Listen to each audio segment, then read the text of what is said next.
از مرشد تا کاریو.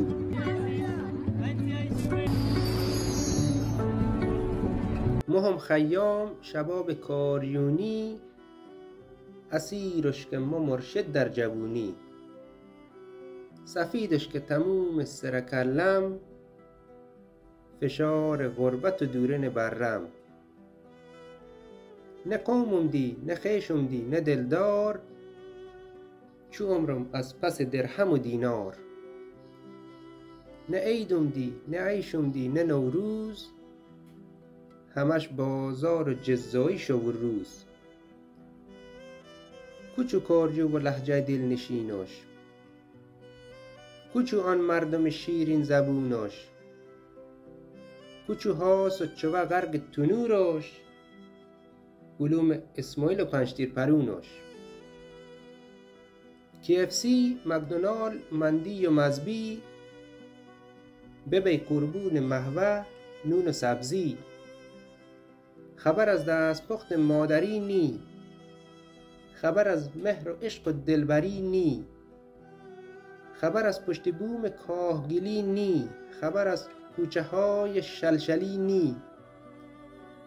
کسی شکر خدا همش از زبونی، یکی قانع یکی شاکر شتونی. تمام فکر و ذکر موتی فروشه، صلاتش زد اچین وقت خروشه. خدا رحمت بکو صادق احمد، صدا بنگش میاد تا قیامت. اکو بهرام کسی رحم و دلش نی، خانه هم ساده سال تا ماه کریش نی. خبر از کشه زارگ و حبی نی، خبر از تنب محمود علی نی. همه جز صحبت از درهم و دینار، یکی یادش نکه از جنت و نار. کوچو قائد کریم و قصه هایش، کوچو عبدالغنی سوز صدایش. إن العيش حنت بسراي الله إليك، والغمامات قد عزلت والملا سلوا عليك.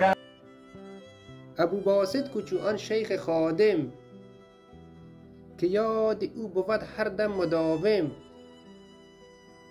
تک این مملکت هیچ کس نشاده، هنو رسم نی اکننته گشاده.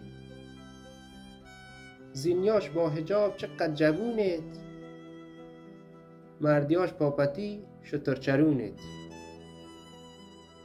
اومد شرطه و اشگاه جیب بطاقه، جواب امده که الان تو اتاقه.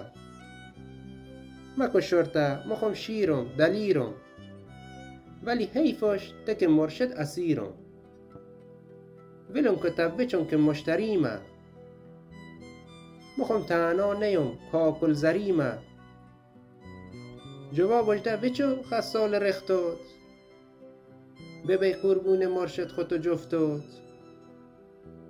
خلاصه که دبی باب دلم نی، خبر از خیش و بشکار و درو نی.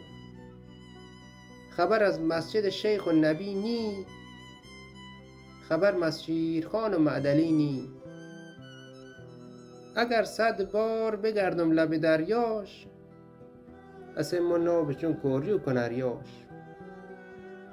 خداوندا بکن رحمی به حالم، نبم شرمنده خیش و عیالم.